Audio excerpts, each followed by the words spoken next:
Salut à tous, nouvelle vidéo Outlook comme chaque semaine, j'espère que vous allez bien et que vous avez passé une très bonne semaine de trading. Donc avant de commencer la vidéo, je tiens à vous informer que la semaine prochaine, je vais annoncer les 2 personnes que j'aurai tirées au sort.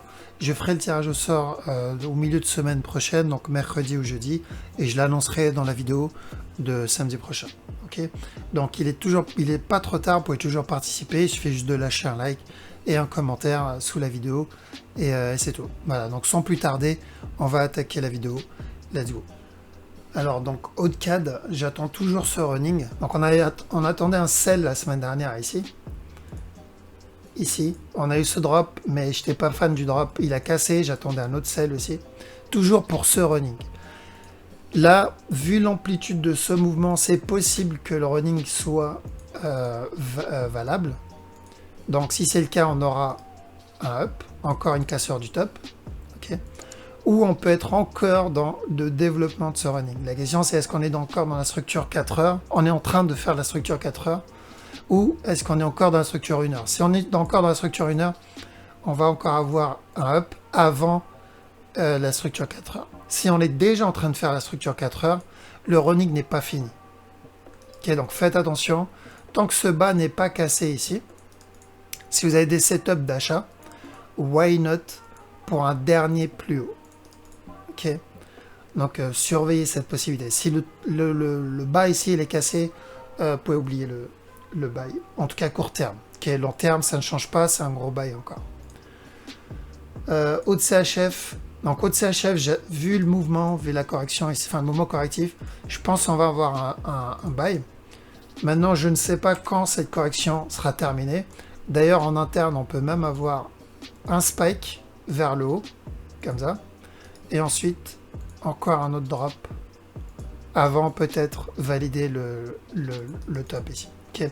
Donc s'il y a des setups d'achat en interne, ok, je dis bien c'est de l'interne, ça peut être intéressant, mais gardez en tête que la correction ici, elle peut continuer à ramper avant de donner le up derrière. Et ici, si vous avez ce buy, ça peut être juste un mouvement interne, c'est-à-dire là on a ça, ensuite on a ça, et ensuite on aura ça pour terminer avec le drop ici. Okay. Donc on surveille cette possibilité tant que la trend n'est pas cassée. Si la trend est cassée, on aura du coup plus de chances d'avoir le buy ici. Alors ODNZD. Donc ODNZD, il a validé le running, vu la semaine, il y a des semaines même. Il a cassé le top, donc le running est terminé. Pour moi, cette structure, elle est terminée. Ça, il peut se retourner, faire une grosse correction à tout moment. Mercredi, j'ai dit si vous avez une correction, bon, voilà, vous achetez. Donc on a eu une correction. Ici, un setup pour un buy. Ceux qui sont dedans, break-even, comme j'ai dit, dès qu'ils cassent ce top, vous mettez les break-even. Parce que vu que la structure supérieure, pour moi, elle est finie, enfin, sur le point d'être terminée, il peut se retourner, donner une grosse correction 4 heures à tout moment. Okay, donc on colle le break-even ou on prend des TP, après on manage comme on veut. En tout cas, on annonce des buys depuis là, même depuis plus bas, mais le premier buy setup, bon buy setup, c'était ce running ici. On a déjà fait tout ce mouvement-là. S'il donne une grosse correction, on peut continuer à monter. Okay. Maintenant, n'oubliez pas ce qu'on trade. On trade un running ici. Donc il peut corriger, donner un autre spike ici avant de se retourner s'il doit se retourner. Ok. Donc break-even ceux qui sont dedans. Bitcoin, donc Bitcoin idem. Semaine dernière, je vous ai dit on privilégie l'achat parce qu'il n'avait pas cassé la trend. Alors j'ai juste coupé Discord pour pas avoir les notifications.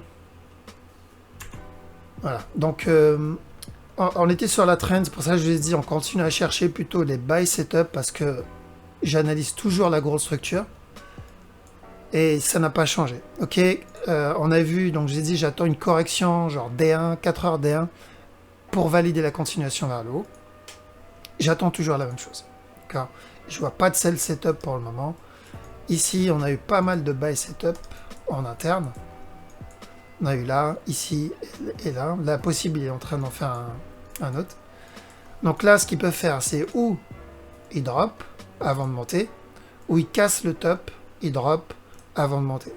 D'accord? Donc ou un régular, contracting ou un running. Maintenant, Bitcoin, il aime bien les contracting, donc possible qu'on ait un contracting. Mais on garde en tête buy setup.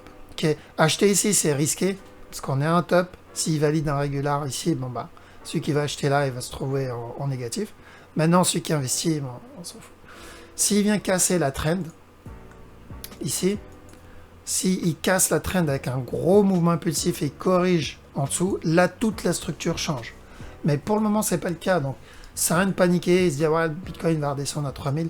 Pour le moment, il n'y a aucun signe qui m'annonce que le Bitcoin va rechuter à 3000. D'accord?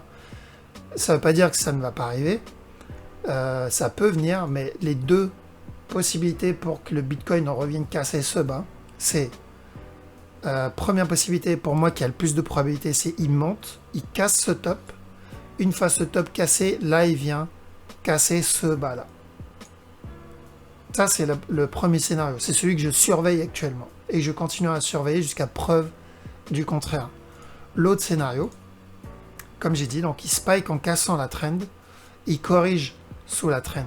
À ce moment-là, je peux me dire, ok, on peut avoir un drop au moins jusqu'à ce bas-là.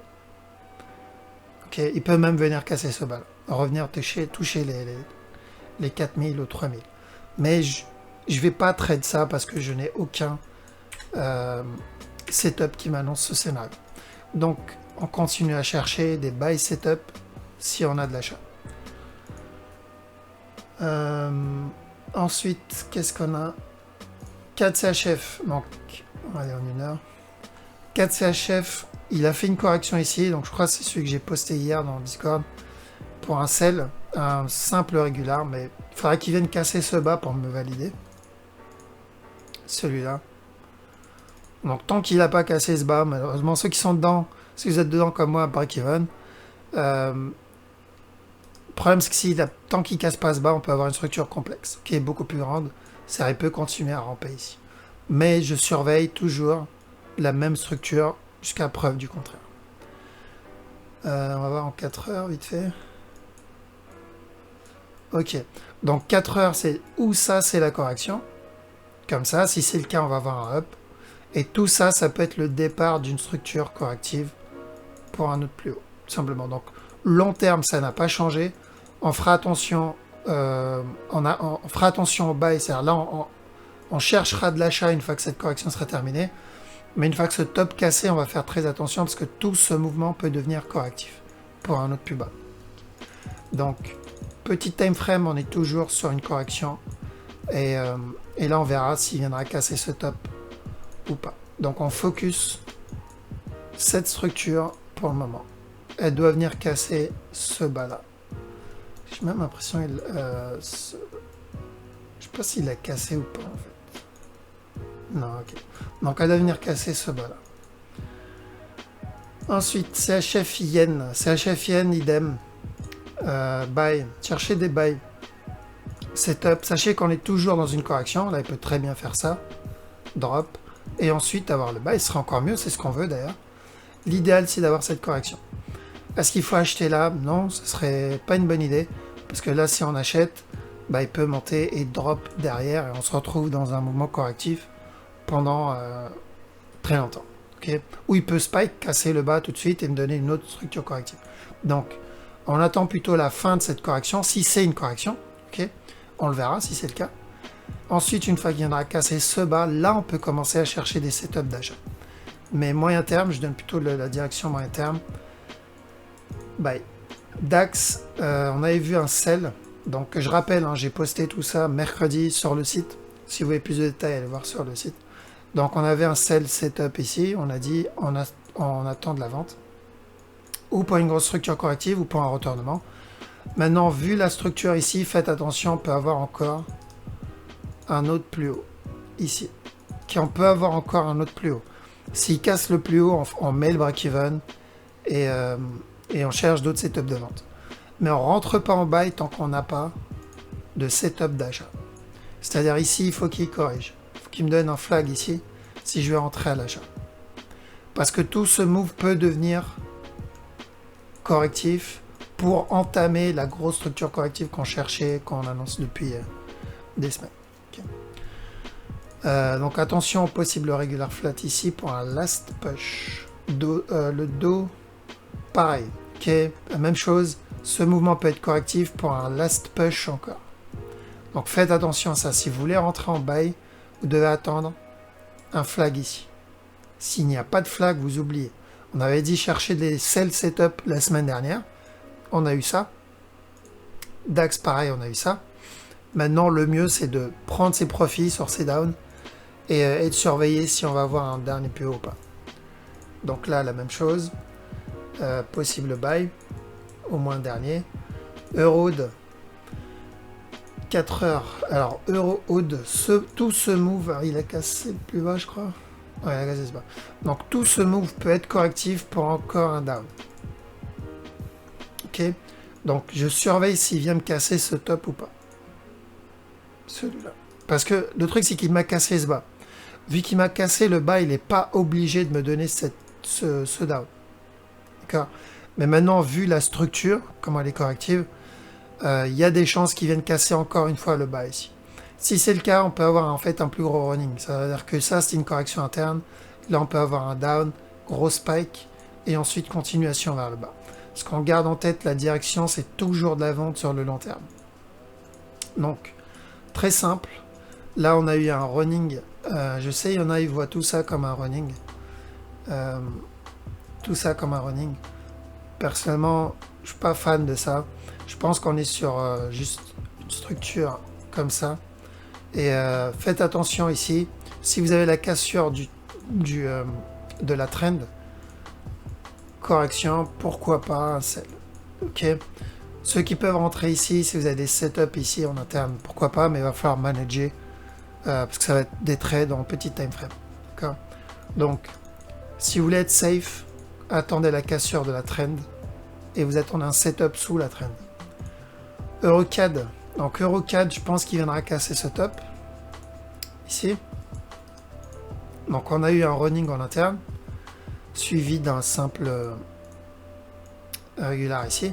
Donc là, il y a des chances qu'il casse le top. C'est où il casse le top tout de suite, ou il va donner une structure plus complexe. Mais vu comment il bouge, il y a des chances qu'il vienne casser le top. Alors, on va regarder sur le long terme. On est où déjà? Ok, on cherche la même chose. Là, il peut venir casser le top et ensuite drop, venir casser ce bas-là. Donc, s'il casse ce top, ici, moi, je m'attendrai à un last push vers le bas. Pourquoi? Parce que je veux la validation de ce running. Parce que s'il ne me donne pas la cassure du bas ici, ça veut dire qu'on n'est pas en train de faire un running flat ici en interne. Il est en train de préparer une autre structure corrective beaucoup plus complexe. Et ce qui veut dire on va rester dedans pendant longtemps. Okay. Alors pourquoi je préférais qu'il vienne casser ce bas. Donc je surveille cette structure et on surveillera la cassure de ce bas tant que ce top n'est pas cassé. Tant que ce top là n'est pas cassé, je surveille des sell setup une fois que ce top là est cassé. Okay, je ne sais pas si ils vont arriver à suivre, mais tant que ce top bleu n'est pas cassé, je cherche des sell setup, tout simplement. Mais le mieux, c'est qu'ils viennent casser d'abord ce top là, ici. À partir de là, si je peux avoir des sell setup, ça peut être intéressant. Parce que mon but, c'est qu'ils viennent casser ce bas. S'il vient casser ce top, toute la structure change et là, on verra l'analyse. EuroCHF, donc on a vu d'ici qu'on allait avoir un sell. Mercredi, on a vu un sell aussi, donc il a validé la cassure du dernier plus bas. À partir de là, cherchez des buy setup, qui est très simple. Buy setup, on veut la grosse flèche daily. Donc si vous avez des setups d'achat, faut les prendre. Parce que ça peut être un très bon buy. Là, s'il corrige, pourquoi pas. EuroGBP. EuroGBP, donc il a donné un setup d'achat ici. Je m'attendais à une structure corrective en interne, là, pour un drop. Apparemment, il prévoit de faire autre chose. Donc le bas, il est là. Si ça, c'est le bas, du coup, possible que tout ce mouvement-là fasse partie de cette structure. Et ça, c'est le départ de la correction. Si c'est le cas, on peut avoir un running plus tard. Hop. Donc, si c'est le cas, on va être dans une correction pendant un petit moment. Mais n'oubliez pas, ne vous faites pas avoir par ce move. Ok, vous ne faites pas avoir par ça en essayant d'acheter jusqu'au top. Pour moi, tel quel, la structure, c'est toujours un sell. Ok, c'est toujours un sell. Donc, ne rentrez pas en sell tout de suite. Ce ne serait pas une bonne idée. Mais s'il y a de la vente, s'il y a des setups, why not? EuroJPY. Donc, EuroJPY, pareil. Surveillez comme CHFJPY. Surveillez de l'achat. Ok, s'il corrige ici, continuez à surveiller de l'achat. Donc, on a annoncé à la cassure du bas. De toute façon, on a dit à la cassure du bas, si vous avez des setups d'achat, rentrez. Donc, ceux qui ont loupé ce move, bon, il n'est pas trop tard. Okay, parce que là, il peut corriger et là, donner le bon setup. Donc, buy sur EuroJPY. EuroNZD, là, il faut voir, parce qu'il a cassé ce top. Est-ce qu'on est toujours sur cette structure corrective, ce qui est toujours le cas, ou est-ce que là, on est sur la fin d'une structure et là, le départ de la correction? Parce que long terme, c'est toujours pareil, c'est un gros drop. Maintenant, la question, c'est est-ce que ça, c'est la fin de la correction? Est-ce que tout ça, c'est la fin de la correction? C'est le cas, on va avoir un drop. Ou est-ce que c'est le départ de la correction? Et ça, je ne peux pas le savoir pour le moment. Donc, si j'ai des setups de vente, une fois que cette structure est terminée, donc si cette structure se termine, si j'ai des setups de vente, pourquoi pas, mais pour le moment, c'est pas le cas. Cette structure, elle est encore motivée, elle est impulsive, et il ne faut pas vendre ça. Okay, on ne doit pas vendre ça. S'il vient casser la trend, pourquoi pas prendre? Donc s'il monte et il casse la trend, pourquoi pas prendre des sell setup, mais c'est à trade dans, je dirais, 15 minutes, parce que ce sell setup, ça peut être juste une correction pour une continuation vers le haut. Donc on peut profiter de ça pour essayer de prendre au moins le C. S'il drop et que c'était la fin de la correction, bon bah on est dedans. Si c'est pas le cas, on le verra et on pourra anticiper l'autre move. D'accord? Mais rentrer maintenant alors que la trend n'est pas cassée, donc la structure n'est pas terminée, c'est vraiment vraiment très risqué. Donc on attend de voir, on attend la fin de la correction avant de chercher la continuation pour le down. EURUSD, idem, j'attends un drop pour venir finir la structure qu'on a vue il y a des semaines déjà. Donc on espérait qu'il vienne casser ce bas. J'ai dit il n'est pas obligé, il peut monter tout de suite, mais vu la structure ici, je pense qu'il va venir valider. Mais attention, il peut venir casser encore le top avant de venir casser ce bas. Mais quoi qu'il arrive, une fois que ce bas cassé, ici, on cherche des setups d'achat tant que ce plus bas n'est pas cassé. Simplement. Donc une fois que ce bas là cassé, je vais mettre en rouge, on cherche des setups bleu d'achat. GBPOD. Ok, donc on avait vu le running la dernière fois ici, donc il y a un petit moment. Donc pour un drop, là il a cassé. Faites attention, donc si vous avez des setups de vente comme là, ok, mais ça se trade en très court terme. Parce que bientôt, on doit avoir une correction. Je dois avoir une correction. À un moment ou à un autre, il faut que ce moment se corrige. Et là, on est vers la fin d'une structure. Pas de cette structure, mais uniquement celle-là. Donc il peut corriger. S'il corrige, pourquoi pas, ça peut être un setup pour de la vente. Ok, personnellement, j'espère une correction, une structure 4 heures ou D1. Mais faites attention, ceux qui veulent vendre ici, parce qu'il y a eu des setups de vente. Ok, on a eu là, qu'on l'avait annoncé, il y a eu ce mouvement-là. Là, il peut drop et casser encore. Mais faites attention, là, il casse le bas. Pour moi, il peut se retourner, donner une grosse correction. Donc, mon conseil, c'est rester à l'écart de GBPOD. Et on attend une correction avant d'entrer. Si vous voulez trader un GBP, prenez plutôt GBP CAD. Cherchez des setups d'achat. Ok, on a eu ce buy, on a eu le sell, le buy, le sell. TP touché, maintenant cherchez un buy, tout simplement. Ok, buy setup. Faites attention au sell setup, parce qu'il peut spike à tout moment. Donc, au lieu de prendre le GBPO, cherchez plutôt des setups sur GBP CAD. GBP NZD, là il y a trop de flèches. Ok, donc GBP NZD, vous pouvez avoir un buy encore. Okay. Donc là, s'il continue à corriger, il peut monter, venir casser ce top. Donc regardez la vidéo de mercredi si vous voulez avoir un peu plus de détails dessus. GBP USD, pareil, cherchez des setups d'achat. Okay. Tout ça, ça peut être la correction terminée de tout ce move.up. Maintenant, il peut aussi venir corriger avant de drop. Mais au moins, on prendra ça. Ok?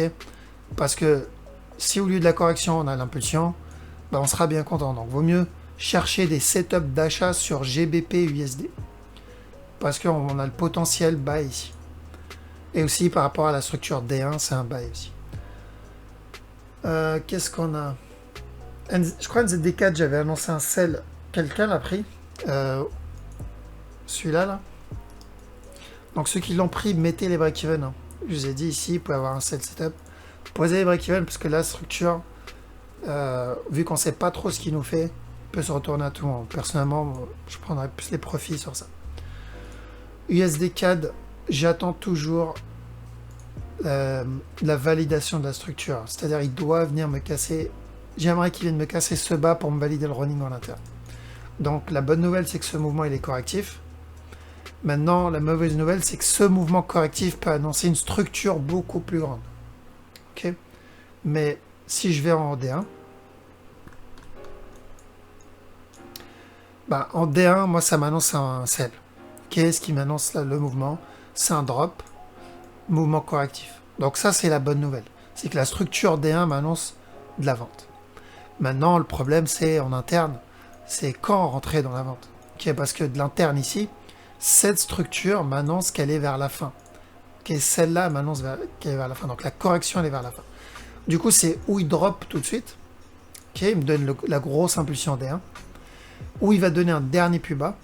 Entamer une grosse correction avant de drop.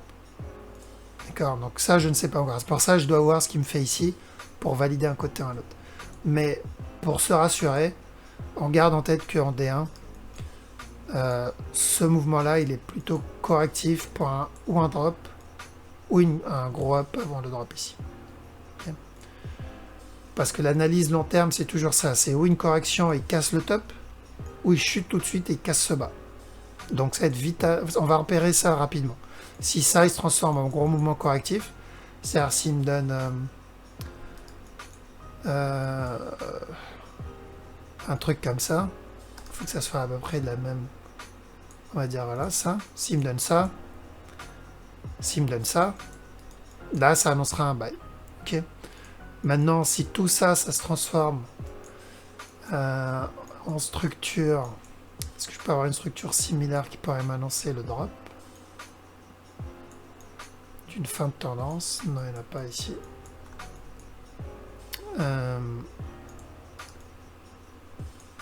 Il n'y en a pas un truc comme ça en fait.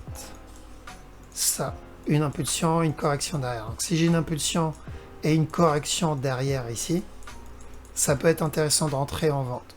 Au moins pour la structure corrective. Ok. Donc on fait attention juste en interne, mais je pense que long terme, on va avoir plutôt de la vente. USD CHF, j'attends toujours la cassure de stop. Parce que, donc on a vu le buy, le down, le buy ici, mais il faut, pour qu'on puisse avoir ça, il faut qu'il vienne casser ce top. Et c'est toujours possible. Okay. Maintenant, faites juste attention en interne. Vous pouvez avoir un drop ici. Donc là, ça peut être la correction. 1, 2, 3. 1, 2, 3. 1, 2, 3. Et ensuite avoir le up. Mais dans tous les cas, j'attends la cassure de ce top si je veux prendre le sell ici. USDJPY, donc on avait dit donc semaine dernière, on arrête de vendre et on cherche des setups d'achat. Du coup, on a eu ce gros mouvement. Ceux qui ont loupé ce move, attendez la correction et vous pouvez chercher un autre plus haut. Pareil, on est rentré dans le détail mercredi, mais rapidement, c'est où on va avoir un gros up, où on va avoir juste un push pour un running et encore un dernier plus bas. Okay. Donc voilà pourquoi si on a des setups d'achat, on prend les setups d'achat. Moi je suis rentré dans ce buy, donc je suis rentré dans le buy ici. Je suis sorti en break-even dans cette zone, il me semble. Ici, il m'a sorti. Donc ce mouvement devient correctif. Okay, ce mouvement devient correctif. Là, il peut venir casser ce top et ensuite chuter et venir casser ce bas. Donc on va surveiller ça court terme. Cassure du top. cassure du bas. Mais par contre, une fois que ce bas cassé, privilégiez plutôt de l'achat. Pétrole. Donc pétrole, j'espérais un last push avant ce buy. Donc il y a une semaine, je vous ai dit, vous attendez une correction et avant un buy, pour un buy. Mais mercredi, on avait vu ça en fait. On avait vu ce mouvement qui pour moi était correctif. Du coup, je vous ai dit, on peut avoir un dernier drop avant de l'up. Il a décidé de monter, donc possible futur running. C'est où ça, c'est une correction terminée. Bon, si c'est la correction, on n'aura pas de running. Si c'est pas la correction, mais bon, tel quel, je pense que c'est déjà une correction propre. Mais si c'est un running, on va avoir un spike avant l'up. Ok. Sur la structure plus grande, vous pouvez toujours avoir l'autre running, ok, celui-là. Spike ici avant la continuation vers le haut pour valider ce running là. Faites attention ceux qui sont en buy. Break-even. De toute façon, moi je vous conseillerais de rester à l'écart encore sur le pétrole. Silver. Alors Silver, je m'attendais à un last down avant le buy. Ok, je m'attendais qu'il casse ce bas là la semaine dernière avant de nous donner le buy en rouge. Et mercredi, on avait vu ce mouvement. D'où le truc en jaune ici. Et vu la structure, je vous ai dit quoi? J'ai dit, il peut toujours venir casser ce bas, mais la structure ici, elle est corrective, donc il peut nous donner un autre push. Okay. Et apparemment, il a décidé de monter. Donc, possible d'avoir un futur running, j'espère, parce que j'ai pas eu l'occasion de le prendre. Malheureusement, je suis dégoûté, parce que c'est un trade long terme, très long terme. Au moins jusqu'à la cassure de stop. Donc j'espère avoir une autre opportunité. C'est pour cette raison que je vous ai dit privilégier les buy setup sur le silver, parce que quand il explose en général il se retourne pas. Ok, donc ici j'attendais un truc un peu plus complexe, il a décidé autrement. Donc espérons, croisons les doigts que ça soit pas un contracting, mais parce que si c'est un contracting il va pas se retourner. Maintenant s'il nous donne un futur running flat avant de monter, ça peut être une bonne chose pour nous. Ok, mais vu le mouvement, je crois que c'est un contracting et on verra pas le silver se retourner de sitôt.